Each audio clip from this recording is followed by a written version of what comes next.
ফ্রান্সের শহর নানজিতে রাস্তার ধারে একটা 2 তলা বাড়ি আছে। এই বাড়ির বারান্দাতে দাঁড়িয়ে থাকা এমন একটা অদ্ভুত জিনিসের ছবি ইন্টারনেটে ভাইরাল হয়ে যায় যে কয়েক ঘন্টার মধ্যেই গুগল এই বাড়ির ছবিকে ব্লার করতে বাধ্য হয়। হ্যাঁ, আমাদের পৃথিবীতে প্রত্যেক মুহূর্তে এমন সব ঘটনা ঘটে চলেছে যাকে বুঝে ওঠা খুবই কঠিন। আজকের ভিডিওতে এইরকমই কয়েকটা অদ্ভুত জিনিসের বিষয়ে জানতে পারবেন যেগুলোকে শুধুমাত্র গুগল আর্থের মাধ্যমেই দেখা সম্ভব। তো চলুন শুরু করা যাক।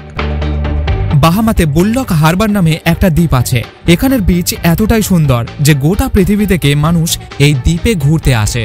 কিন্তু এই দ্বীপের পরিষ্কার জলের নিচে রয়েছে অন্য একটা জগৎ। এখানে প্রচুর পরিমাণে ভাঙা বিমান পড়ে আছে যেগুলোকে দেখার জন্য মানুষ এখানে ডাইভ করে। এখানে গুগল আর্থের মাধ্যমে আপনি এই বিমানটাকে দেখতে পাবেন, যেটা 10 জুলাই 1997 সালে এখানে ক্র্যাশ হয়। এই বিমানটা এয়ারপোর্টের রানওয়েতে নামার আগেই জলেতে পড়ে যায়।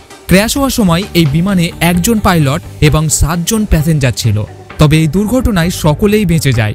এয়ারপোর্ট থেকে মাত্র 2 কিলোমিটার দূরে পাইলট ব্রেক ফেল হওয়ার রিপোর্ট দিয়েছিল। এই অবস্থায় পাইলট যদি এয়ারপোর্টে নামার চেষ্টা করত তাহলে হয়তো বিমানে থাকা সমস্ত প্যাসেঞ্জারই মারা যেত। 1997 সাল থেকে বিমানটা জলের নিচেই ডুবেছিল।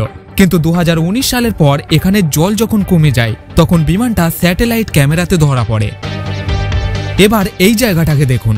এটা হলো অ্যান্টার্কটিকার বরফে ঢাকা পাহাড়, যাকে আপনি এখন স্যাটেলাইটের মাধ্যমে দেখছেন। কিন্তু এই পাহাড়ের মধ্যে এমন একটা ভয়ানক মুখ লুকিয়ে আছে যা দেখলে আপনি ভয় পেয়ে যাবেন। কিছু মানুষ মনে করে অ্যান্টার্কটিকার দুর্গম আবহাওয়ার কারণে এটা তৈরি হয়েছে। আবার কিছু মানুষের মতে এখানে এক চোখা দৈত্য ঘুমিয়ে আছে। আসলে এটা একটা ন্যাচারাল ফরমেশন, যেটা প্রাকৃতিকভাবে একটা দৈত্যাকার মানুষের মুখের আকার নিয়েছে। এক চোখ বন্ধ, নাক, ঠোঁট, কপাল একেবারে স্পষ্ট। দেখলে মনে হবে কোনো মানুষ এটাকে বানিয়েছে। তবে এই ভয়ানক মুখটা নতুন নয়। 2009 সালের স্যাটেলাইট ইমেজেও এটাকে দেখা গেছে। এই ভয়ানক মুখের আকার জানলে অবাক হবেন। এটা উপর থেকে নিচে পর্যন্ত প্রায় 1 কিলোমিটার লম্বা এবং 500 মিটার চওড়া। এই ভয়ানক মুখটা অ্যান্টার্কটিকার এমন একটা রিমোট এরিয়াতে রয়েছে যেখানে আজ পর্যন্ত কোনো মানুষ পা রাখেনি। গুগল আর্থের পরের লোকেশনটা হলো ফ্রান্সের শহর ন্যানজি। এখানে স্ট্রিট ভিউ ক্যামেরাতে এমন একটা দৃশ্য রেকর্ড হয় যা গোটা ইন্টারনেট জগতে ভয় তৈরি করে। স্যাটেলাইট ভিউতে এটাকে সাধারণ একটা বাড়ি মনে হবে যার পিছনে একটা সুইমিং পুল আছে। কিন্তু যদি এখানে স্ট্রিট ভিউকে দেখা হয় তাহলে এখানে এমন কিছু রেকর্ড হয়েছিল যার জন্য গুগল এই পুরো ঘরকে ব্লার করতে বাধ্য হয়। এই ঘরের বারান্দাতে একটা অদ্ভুত ভয়ানক জীবকে দাঁড়িয়ে থাকতে দেখা গেছে। ইন্টারনেটে পোস্ট করার সময় এই ছবির নাম দেয়া হয় গোস্ট অন দি ব্যালকনি।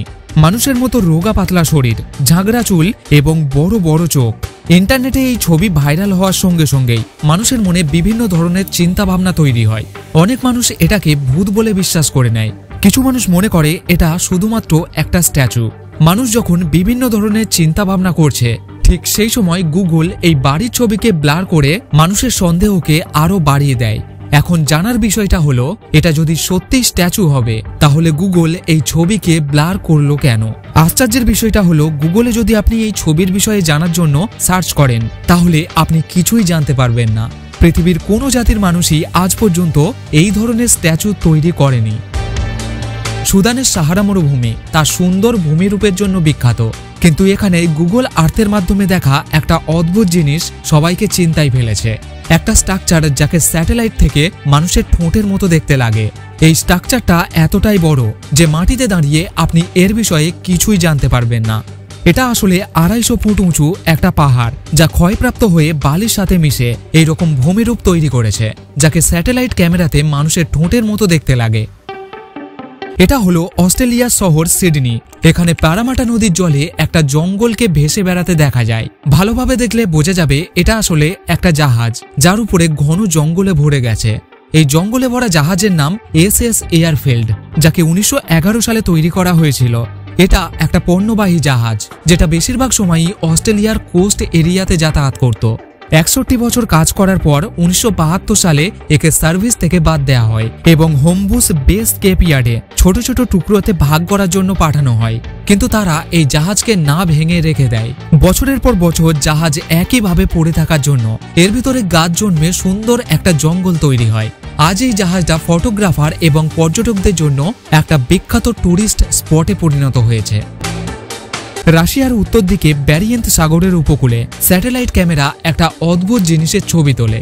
সমুদ্রের জলের উপরে 16টা গোল আকৃতির স্ট্রাকচার, যেগুলো দড়ির সাহায্যে একটা বোটের সাথে জুড়ে আছে। কিছু মানুষ সোশ্যাল মিডিয়াতে এটাকে রাশিয়ার গোপন হাতিয়ার লিখে পোস্ট করে, আবার কিছু মানুষ লেখে এটা রাশিয়ার মিসাইল লঞ্চ প্যাড। কিন্তু আমরা যদি আগের তোলা ছবিগুলোকে দেখি তাহলে বোঝা যাবে প্রত্যেক বছর এর লোকেশন পরিবর্তন হয়। আসলে এটা জলের উপরে ভাসছে। ইন্টারনেটে যখন এর বিষয়ে জানার চেষ্টা করা হয় তখন জানা যায় এটা আর অন্য কিছু না, মাছ চাষের জায়গা, যার ভিতরে মাছকে বড় করা হয়। নিউজিল্যান্ডের সমুদ্র উপকূলেও এই একই পদ্ধতিতে ঝিনুক চাষ করা হয়। এখানে ঝিনুকগুলো লম্বা দড়ির সাথে জলের নিচে ঝুলে থাকে। এই ঝিনুক সি ফুড হিসেবে ব্যবহার হয়, যার বিশ্ববাজারে প্রচুর ডিমান্ড। আশা করছি ভিডিওটা আপনাদের ভালো লেগেছে। ভিডিও ভালো লাগলে একটা লাইক করবেন। ধন্যবাদ।